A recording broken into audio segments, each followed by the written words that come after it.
Bonjour à tous et bienvenue sur boursicoté.com pour cette nouvelle analyse technique du CAC 40 en point matinal avec une configuration qui se place dans la stabilité puisqu'après ici cet atterrissage en douceur sur la zone des 6650 points, eh bien on reste ici juste au-dessus de ce niveau dans une phase donc d'attente avant les échéances majeures qui auront lieu la semaine prochaine du côté des banques centrales. Du côté des indicateurs techniques, eh bien nous avons une configuration là aussi hésitante, on le voit sur cette unité de temps 4 heures, les histogrammes du MACD qui évoluent en ordre dispersé, tantôt à la hausse, tantôt à la baisse, donc sans tendance claire, et un RSI qui s'est placé à l'horizontale lui aussi juste sous sa zone 50.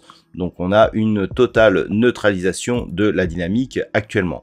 Alors d'un point de vue global, toujours la même chose, on a ici une phase de hausse de plus de 20%, enfin de presque 20%, pardon, et puis en l'absence de catalyseur, donc sur sortie de la dynamique, eh bien on part à l'horizontale, donc clairement on reste ici dans une tendance de fond qui est orientée à la hausse, manque de catalyseur, on aurait dû normalement consolider pour prendre des bénéfices sur ce mouvement, suite à ce mouvement, et là aucun mouvement de consolidation, on reste ici à l'horizontale, d'un point de vue relatif, à proximité directe ici du dernier point haut significatif de la tendance. Donc s'il va falloir surveiller, c'est un éventuel durcissement de ce mouvement de consolidation qui viendrait d'une rupture ici de la zone des 6650 points, voire même des 6590 points. Je rappelle que le point de retournement se situe ici sur cette zone des 6520, mais la rupture des 6650 serait déjà un pré-signal d'un potentiel retournement.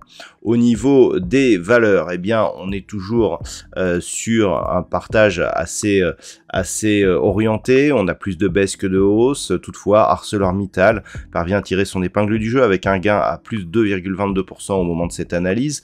Airbus, TotalEnergies, Thales et Safran suivent juste derrière. Au niveau des plus fortes baisses, eh bien nous avons Eurofins Scientifique, moins 2,29. Derrière c'est Bouygues, moins 1,32. Orange, Danone, Dassault Systèmes. Donc on le voit au niveau des valeurs, c'est assez équilibré. On a certes plus de valeurs à la baisse que de valeurs à la hausse. La journée sera relativement faible en nombre de statistiques pour un jeudi. Nous avons eu les chiffres du PIB du Japon dans la nuit, un PIB qui s'est légèrement contracté, mais un peu moins que ce qui était attendu. On est à moins 0,2% sur la variation du PIB en trimestriel, donc pour le Japon, moins 0,8 pour la variation du PIB annuel. Donc pas de statistiques majeures ce matin. Nous aurons deux interventions de Christine Lagarde cet après-midi et les inscriptions hebdomadaires au chômage du côté des États-Unis à 14h30, rien de plus, donc attention toutefois aux interventions de Christine Lagarde qui pourraient éventuellement préfigurer la hausse des taux annoncée par la BCE prochainement. Voilà donc ce que l'on peut dire sur cette configuration matinale. Je vous souhaite de passer une bonne séance.